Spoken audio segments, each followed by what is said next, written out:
My name is Chase Stewart. I am the Executive Director with Communities and Schools of Southwest Virginia. We are really excited about our partnership with Bristol, Virginia Public Schools Storytime. Communities and Schools of Southwest Virginia is a nonprofit that's located in Bristol, Virginia, and we provide supports and services to our students. We are in schools every day to build trust, to establish relationships, and to make sure that you are successful.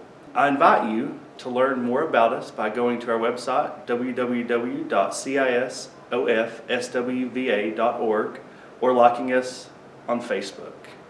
We hope you enjoyed the story. This is Chapter 4 of The Velveteen Rabbit. Chapter 4, Summer Days.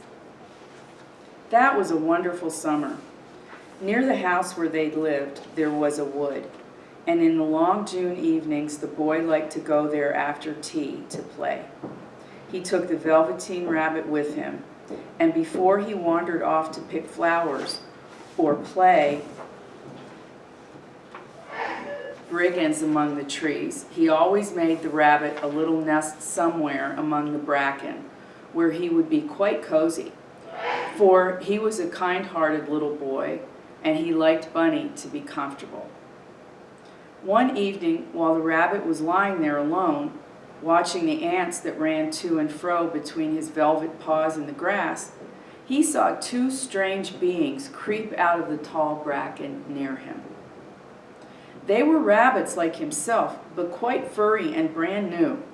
They must have been very well made, for their seams didn't show at all, and they changed shape in a queer way when they moved. One minute they were long and thin, and the next minute fat and bunchy, instead of always saying the same like he did. Their feet patted softly on the ground, and they crept quite close to him, twitching their noses, while the rabbit stared hard to see which side the clockwork stuck out. For he knew that people who jump generally have something to wind them up. But he couldn't see it. They were evidently a new kind of rabbit altogether. They stared at him, and the little rabbit stared back, and all the time their noses twitched. "Why don't you get up and play with us?" one of them asked. "I don't feel like it," said the rabbit, for he didn't want to explain that he had no clockwork. "Ho," said the furry rabbit, "it's as easy as anything," and he gave a big hop sideways and stood on his hind legs. "I don't believe you can," he said.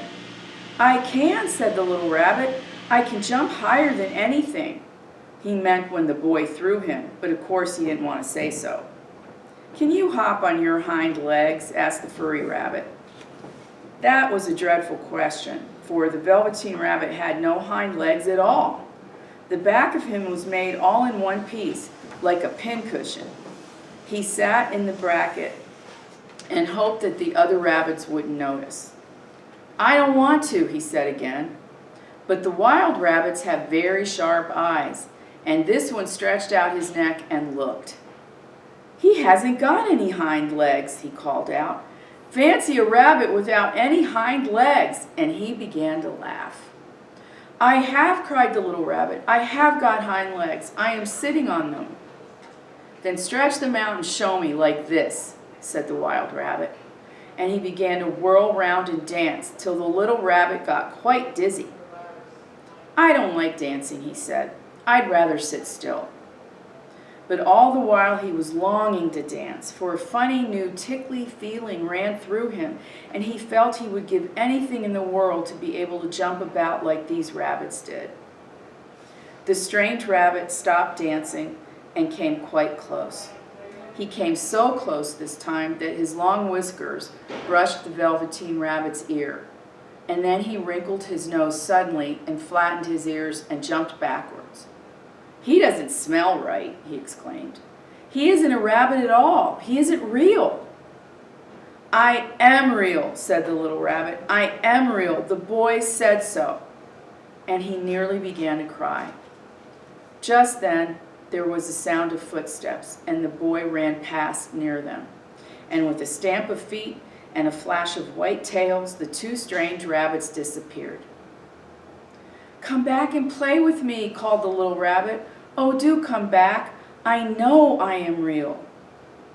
But there was no answer, Only the little ants ran to and fro, and the bracken swayed gently where the two strangers had passed. The Velveteen Rabbit was all alone. Oh dear, he thought. Why did they run away like that? Why couldn't they stop and talk to me? For a long time he lay very still, watching the bracken and hoping that they would come back. But they never returned, and presently the sun sank lower and the little white moths fluttered out, and the boy came and carried him home.